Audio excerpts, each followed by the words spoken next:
جس عورت کے پاؤں اور ہاتھ کا سائز بڑا ہوتا ہے وہ بیٹیاں زیادہ جنم دیتی ہے۔ جس عورت کے ہونٹ موٹے اور پھولے ہوئے ہوتے ہیں ایسی عورت غصہ زیادہ کرتی ہے۔ جس عورت کے گال پھولے ہوتے ہیں ایسی عورت شوہر کو مالا مال کر دیتی ہے۔ بدن میں طاقت چاہتے ہو تو لیموں کاٹ کر اوپر لونگ رکھ کر چاٹ لو، طاقت آ جائے گی۔ چوکڑی مار کر کھانا کھانے سے انسان کے گردے میں پتھری بننا شروع ہو جاتی ہے۔ کھانا کھاتے وقت دائیں ٹانگ کھڑی کر کے بیٹھ کر کھاؤ، گردے میں پتھری نہیں ہوگی۔ روز نہا کر سونے سے انسان کی قوت بہ میں اضافہ اور بدن کی جلد کبھی بھی ڈھلتی نہیں۔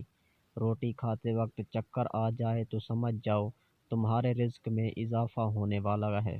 روٹی کھاتے وقت چھینک آ جائے تو سمجھ جاؤ رزق کی تنگی چھانے والی ہے۔ دودھ پیتے وقت چھینک آ جائے تو سمجھ جاؤ دولت کا خزانہ ملنے والا ہے۔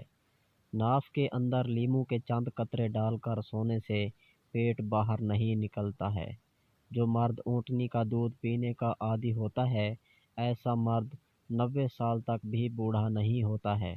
گھر میں پرندوں کو کھانا اور پانی کا اہتمام کرنے سے گھر میں برکت اور رزق بڑھتا ہے۔ مہمان کے آگے تھوڑا کھانا رکھنا بے مروتی ہے اور حد سے زیادہ رکھنا تکبر اور دشمنی کا باعث ہوتا ہے۔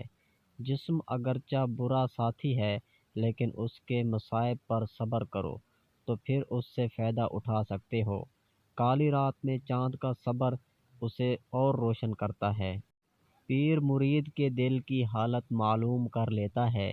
پیر اپنی شرافت کی وجہ سے مرید کے راز کا اظہار نہیں کرتا اور اس کی ہاں میں ہاں ملا دیتا ہے۔